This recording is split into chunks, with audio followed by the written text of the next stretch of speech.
Hello everybody, we are at AQS QuiltWeek and I wanted to share a tip on feathered wreaths, how to get a beautiful, nice, circle, balanced feathered wreaths. So let's go over to the machine and I'm going to show you how to do that. So now the first thing I'm going to do, I already have pre-marked it here, but let me show you how I pre-marked that. What I start with is wherever the center of my wreath is going to be located, I put a dot with whatever marking tool you prefer.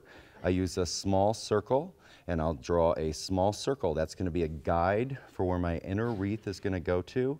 And then I will add right on there however many circles I would want to make my feathers whatever size. And I'm going to add 3 circles, and then I went ahead and I put another circle. That middle circle is going to end up being my spine. And then what I would do is I would put another 3 because I want to keep it balanced. And that's what's so nice about these thinner marking circles, is you can just pre-mark it and go for it. And then I'm going to go ahead and make another mark, which is going to give me 3 marks. We want to remember that it's the middle mark that's going to be the spine of our feathered wreath. I'm going to come over here. We're going to lock our stitches. And today what we are actually working on is we are working on the handy quilter machine, just so you know what we're working on here right now. Everybody has different machines and this is what we're working on. So now I've locked my stitches and I'm not going to use a solid circle for this because I pre-marked and I can usually hit that mark pretty close. You don't want to go too slow.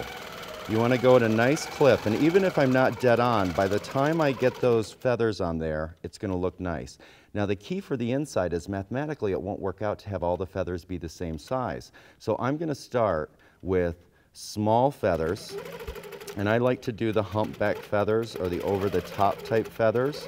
Swirl back, and I don't make them the same size so that mathematically when I get around, that's going to hook up and look nice. And even though they're all different size, it's still going to give the illusion of a perfect circle. Swirl back, bump the top, new frond, swing away and back, bump the top, new frond.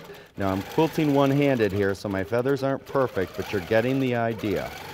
Swirl back, bump, new frond, swing back, bump, new frond. Now again I go small, and because I did the different size feather fronds, by the time I get around there I'm actually going to be able to close that circle off perfect. Now I sneak a few in there to finish up, and now I can start on the outside. My one tip to make sure that you have a nice circled wreath on the outside is my first feather goes up at the 45 so that when I come around I can connect perfectly. Now when I do this, I can do one of 2 things. I can either do full-size feathers like I'm doing right now, or I can go ahead and do the different size feathers all the way around. And again, even though I would be doing different size feathers, by the time I get around, I get a perfect feathered wreath. I'm going to bring this over, and you can see here, by the time I'm done, you end up with a perfect round feathered wreath. And you don't even have to think about it, because we want to remember that the center, it's real hard mathematically to get them all the same size. Thank you for watching, everybody, and I hope you have a wonderful day wherever you are, and take care of each other.